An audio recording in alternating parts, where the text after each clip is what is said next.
Welcome to the Tech Egg. Don't get scrambled. Enjoy the video. In this video, I will explain how to make chicken broth easy. First, let's gather our simple ingredients.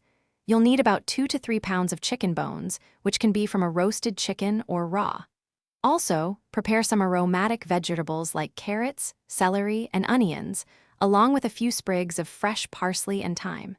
Having these ready makes the process smooth and enjoyable. Now for the preparation. For a richer flavor, you can roast your chicken bones in the oven at 400 degrees Fahrenheit for about 20 to 30 minutes. Then, place the roasted bones and chopped vegetables into your large pot.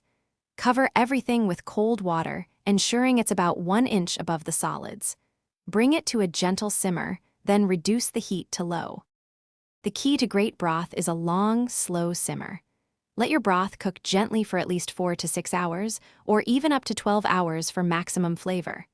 During the first hour, use a spoon to skim off any foam or impurities that rise to the surface. This helps keep your broth clear. Remember, a gentle simmer, not a rolling boil, is crucial for clarity. Once your broth has simmered sufficiently, it's time to strain it.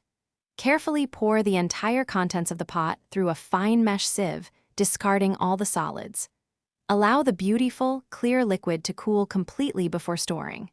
You can keep your homemade chicken broth in airtight containers in the refrigerator for up to 5 days, or freeze it for several months. Thanks for watching. Consider subscribing if I helped unscramble your problems.